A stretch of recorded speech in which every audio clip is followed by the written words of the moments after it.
Hello, belles amours. Euh, je refais une petite vidéo différente des dernières euh, pour parler de mes ateliers.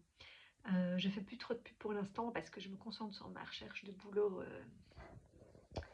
classique, on va dire, comme employé, parce que c'est ma priorité de retrouver, voilà, d'assurer ma sécurité et mon bien-être à moi avant de m'occuper de celui des autres. Mais j'avoue que voilà, ça me titille quand même parce que j'ai pas envie de laisser tomber ce côté-là de moi que je compte faire en complémentaire par la suite. Et donc, voilà, je faisais plus de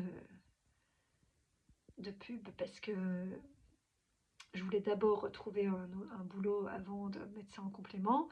Mais comme je ne trouve pas de boulot, je me dis qu'au fond, ben, peut-être je peux quand même lancer ça en parallèle et puis on verra bien lequel des deux prend en premier. Mais voilà, parce que de plus en plus, ça me ramène aux émotions et à la place bah, capitale que ça a dans notre vie.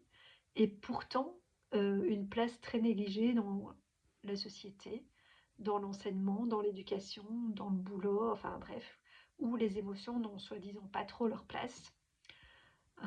Et donc là, j'en viens à un cours de théâtre auquel je me suis inscrite pour me permettre justement de pouvoir plus exprimer mes émotions parce que justement dans la société, on ne nous y autorise pas trop. Et puis parce que je suis quelqu'un de sage et que quelque part, j'ai pas envie de déranger ou d'inquiéter les autres, même si par moments j'ai envie de m'exprimer plus. Mais je pense que beaucoup de personnes sont dans le cas, mais à force de retenir les émotions, ben après, elles finissent par faire des choses néfastes pour elles-mêmes ou pour les autres. Et donc moi, j'ai vraiment envie d'aider les gens à mieux comprendre, accueillir et gérer leurs émotions. Parce que moi, ça me semble un point capital, c'est ce qui fait de nous des humains. Et quelque part, on a un peu diabolisé les émotions alors que c'est un des moyens par lequel notre âme communique avec nous à travers notre corps pour nous faire comprendre justement ben, ce qui est bon ou pas pour nous, etc. etc. Bon, je ne vais pas vous faire le cours sur toutes les émotions ici dans la vidéo, c'est pas le but, mais justement dans les ateliers que je propose, l'idée c'est de travailler une émotion à la fois. Pour l'instant, en tout cas, c'est ça que je propose. Le dimanche, vu que voilà, je garde la semaine pour mon futur boulot, j'espère très rapidement. euh, et donc, bah, je les planifie, mais je fais pas la pub pour l'instant, donc forcément, il n'y a personne qui s'inscrit. Mais ils sont là, ils sont prêts, je les ai préparés. Et donc, bah, comment se passent ces ateliers? Ben, le but, c'est à la fois, il y a une partie théorique sur l'émotion, de savoir bah, cette émotion-là, quel est son message, pourquoi elle existe, pour mieux la comprendre. Et après, il y a une partie aussi d'essayer d'identifier et de ressentir dans son corps où est-ce que cette émotion se met, comment elle se manifeste chez nous, ce qui peut être différent d'une personne à l'autre. Et donc à chacun de reconnaître les signaux en fait et la manière dont sa propre âme communique dans son corps à lui. Euh, et puis bah de pouvoir exprimer ce qu'on a sur le cœur. Il y a d'office une partie par l'écriture, parce que ça, pour moi, ça me semble un moyen, enfin voilà, un bon moyen de pouvoir sortir de soi ce qu'on a sur le cœur, mais qu'on n'ose peut-être pas forcément montrer ou exprimer aux personnes concernées, si ça concerne des personnes. Euh, et donc de pouvoir mettre des mots et sortir ça sur le papier, euh, c'est déjà une manière de calmer l'émotion. Et puis aussi de pouvoir le partager avec d'autres. Et là aussi, j'oblige personne. Donc chacun ressent s'il a envie de garder pour lui ou de partager. C'est voilà, il y a des propositions, mais il n'y a aucune obligation. Même dans les exercices que je propose, s'il y a un exercice qui c'est pas ok pour vous, ça vous plaît pas, ou c'est trop de sortie de zone de confort pour vous, ou ce jour-là, non, vous n'êtes pas prêt, ben, il n'y a pas d'obligation. Et à ce moment-là, ben, vous restez en observateur. On apprend déjà beaucoup de par le miroir des autres. Et dans les groupes, il n'y a jamais de hasard. C'est ça qui est riche. Et en même temps, c'est des ateliers en petits groupes parce que je veux pouvoir euh, m'occuper aussi un peu personnellement de chaque personne et pas devoir gérer un immense groupe, quoi. Donc voilà, c'est quelques personnes, mais pour avoir quand même cet effet de miroir et de partage et d'accueil, de justement, bah, par exemple, si on a des choses à exprimer mais qu'on ne s'autorise pas ou que pour X raison on ne peut pas vraiment l'exprimer à quelqu'un, ben là il y a d'autres personnes qui pourront entendre et recevoir, et ça aide aussi à se sentir reconnu, écouté, etc. Et puis ben, je vous donnerai, on fera il y aura une partie plus physique de libération, parce que les émotions elles sont dans le corps, et donc de pouvoir... Normalement, si l'émotion ne fait que nous traverser, on n'a pas besoin de faire tout ça. Mais comme pour beaucoup, soit on les exprime trop et ça peut créer des dégâts, soit on les retient pour justement ne pas déranger, ou parce que, voilà, parce que plus jeune on nous a dit parle moins fort, crie moins fort, pleure moins. Voilà, ça a été mon cas et je pense que c'est le cas de beaucoup de personnes.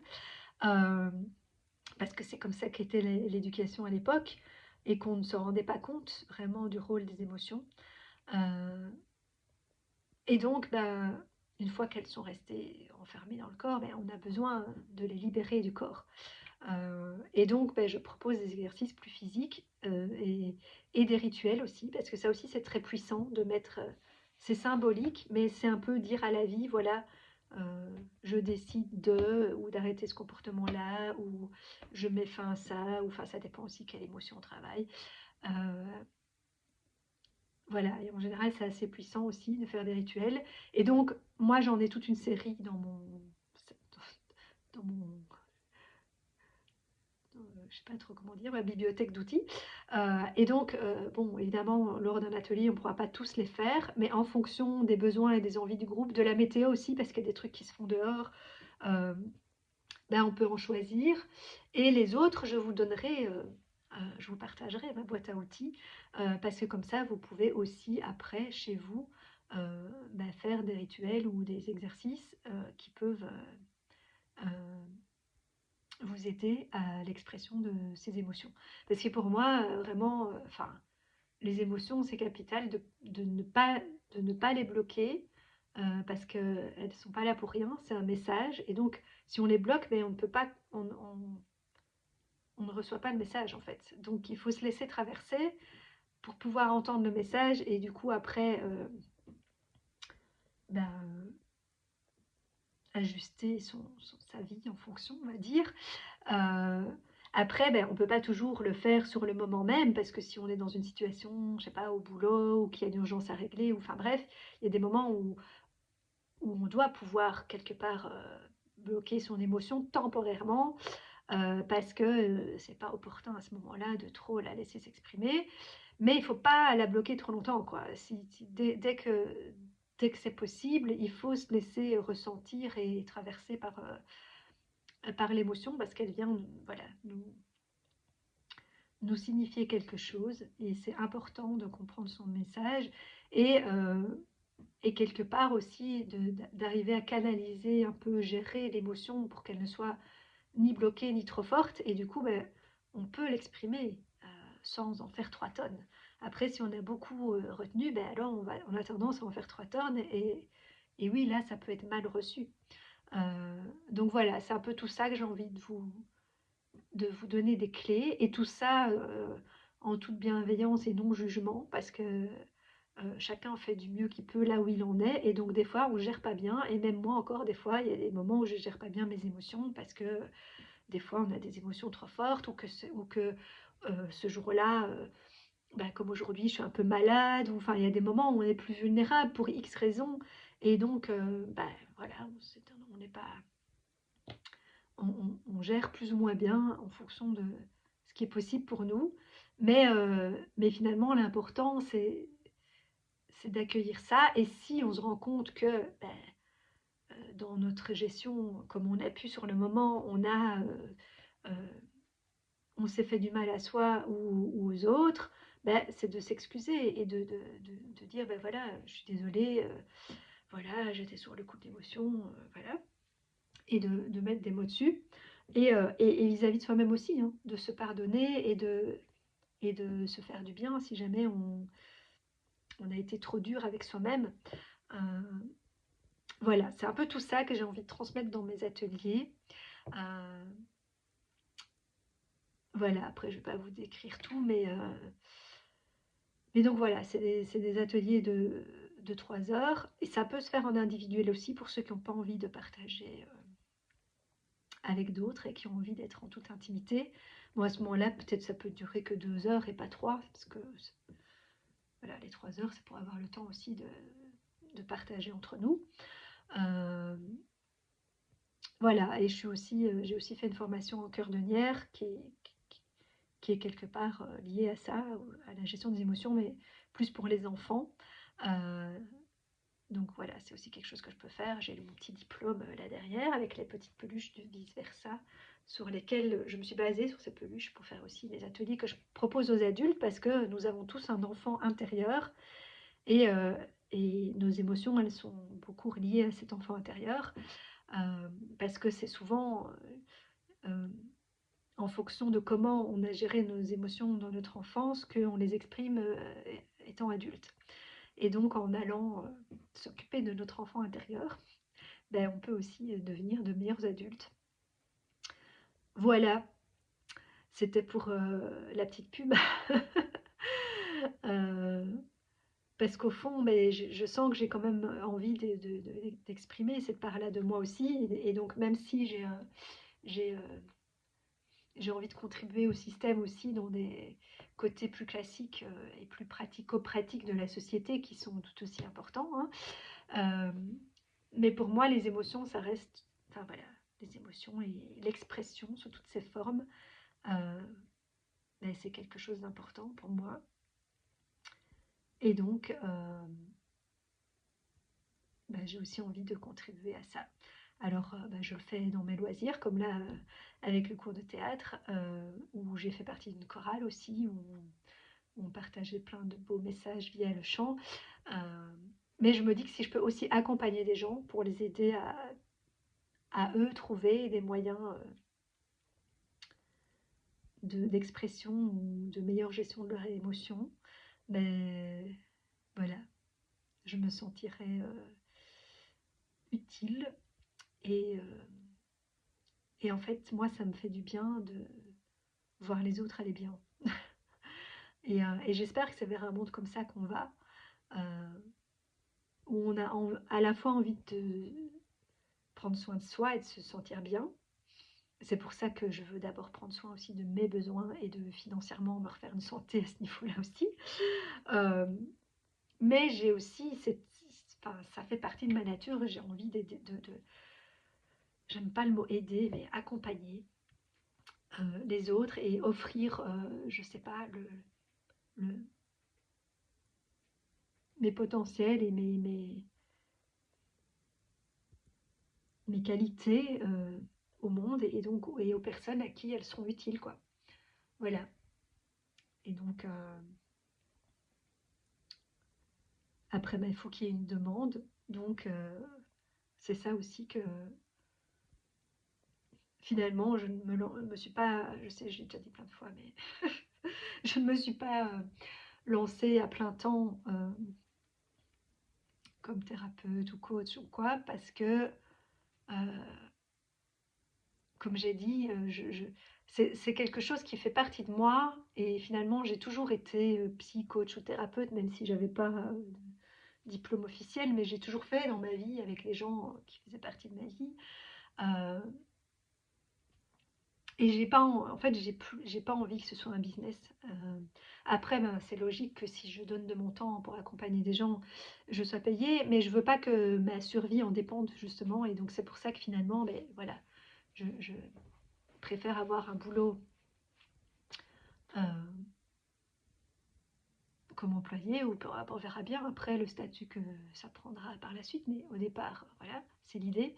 Et, et que ça, ben, ça soit en complément, mais ça soit pas toute ma ressource de revenus qui fait que je suis obligée justement de faire des pubs tous les jours, de harceler les gens pour avoir des clients ou de, enfin voilà, et de faire des chipots parce que voilà, moi je suis quelqu'un d'authentique et donc c'est pas mon truc de faire 46 000 contenus accrocheurs avec des mots. Voilà, enfin, bref. Après, je critique pas ceux qui le font et je comprends que si eux c'est leur métier à temps plein, ben voilà, ils doivent jouer ce jeu pour en vivre. Mais justement, moi j'ai fait ce choix de ne pas le faire à temps plein parce que je veux vraiment que ce soit que ça reste aussi que ça reste dans le cœur. Enfin, je dis pas que ces personnes-là le font pas dans le cœur, hein, mais que voilà, que ça reste pleinement dans le cœur et que ça reste aussi quand même fun et léger, même si forcément, quand on parle d'émotion, il peut y avoir des trucs lourds et difficiles aussi. Mais c'est aussi quelque chose que enfin, voilà, dans mes ateliers, on termine toujours après par quelque chose de joyeux et léger parce que pour moi, voilà, c'est le but, c'est de revenir à ça. On ne doit pas avoir peur d'aller dans ces profondeurs et dans des trucs parfois plus désagréables, mais en sachant que justement après, ben, on en ressort et on retrouve quelque chose de, voilà, de fun et léger. Et je parle trop. Comme je dis pour l'instant, je n'arrive pas à me canaliser parce que comme je n'ai pas justement un boulot fixe, un truc, voilà, ben je pars dans plein de choses. Et en même temps, ben, j'accepte puisque c'est ma nature. Mais et voilà. Et j'accepte aussi que du coup, j'attirerai des clients à mon image. Et donc, ben, voilà. Je me doute bien que ce soit dans les enfants ou dans les adultes, que ça ne sera pas des gens hyper classiques et que ça sera quand même des gens un peu, voilà, neuroatypiques, on va dire, qui se reconnaîtront en ma personne aussi. Mais je ne suis pas contre d'aider les gens classiques non plus.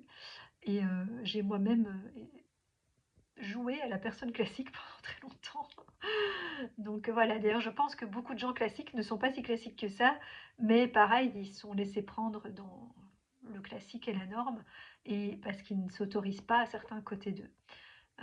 Voilà, après il y a des gens qui réellement font partie de la norme plus moyenne, mais il y en a beaucoup qui, comme moi, en fait, s'y sont conformés, mais au fond d'eux, il y a quelque chose qui aimerait s'exprimer. Et voilà, je vais vous aider à ça aussi. Allez, je m'arrête là.